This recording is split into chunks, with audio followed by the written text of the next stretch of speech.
Welcome everyone to a game of Warhammer Underworlds, and it was my first outing of my Shadeborn, or I Mistborn as I call them, and they would go up against the Blood of the Bull. So ever since I started painting them somewhere in October, and as you could see on my painting disc videos, they lingered around the table a long time. I was adamant on bringing them to a tournament. I mean, a potential 18 Higgs charge. Who can resist that? Well, not me if you're a mobility crazed maniac. Nice damage potential, tricky inspire conditions though, high mobility and a lousy save. That's rather right up my playstyle alley, so I paired them with a deck of Blazing Assault and Raging Slayers for an all-out aggro on the enemy half to have at least some defense.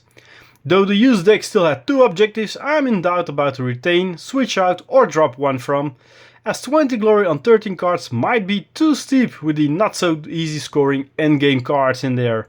Facing me was Peter, who had brought along the Blood of the Bull using Pillage and Plunder coupled to Countdown to Cataclysm. And both warbands deployed, we got ready for some hopefully high-speed assassination. Which immediately took place as Slifale quickly dispatched off Grisk, because I don't want that both hammers and swords are success shenanigans anywhere near me with my one save dice. Well, two for my leader, but all the rest only has one dodge. And soon after, Morodok, who had been pinked by the Dark Lamprey, followed as Drusilla emerged from the shadows and cut down the amazed dwarf in a flurry of strikes, inspiring her as well. Zuldraka appeared next to Slitael, but she whiffed her attack. The sinister leader kept upright, though we were trailing 4-7 now in the score at the first round. I decided to take a gamble here, keeping the 3 endgame objectives I wanted to try out into round 2. Now in any competitive setting I would have changed at least 2 of them at this point, but I wanted to find out what could be scored. And the second round began with Slitael out to finish Imridrin off, before Zuldraka smashed down Valissa. Soon after, Salark was dispatched off as well, before Tokor in return was killed by Drusilla, and I only managed to score one of those endgames at this point, leaving me behind 11-16, even though Drusilla had snuck onto his Aquagiranis token.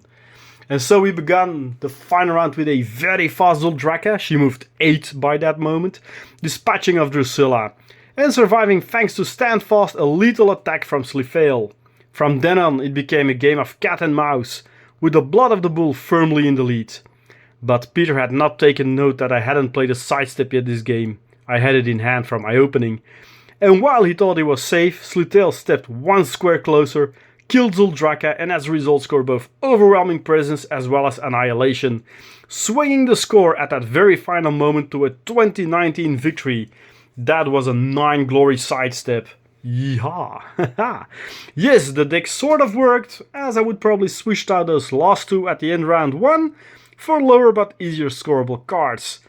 On the other hand, that would also mean I would have needed to score more consistent, so I'm still gunning for 1 or 2 games with the deck in this form before making my final decision on or if I'm gonna cut something. But Maastricht is still 2 months away, so I've got time for that. The test will still continue as such. Thanks for watching, and I'll see you again next time for more Warhammer Underworlds. Bye! For watching this video, and if you want to support me, check out the link tree above for all my channels, so you can have a look there, or my affiliate links, so there's a little kickback to the channel for more content, and if you really like, you can always buy me a coffee. Thanks, and bye bye!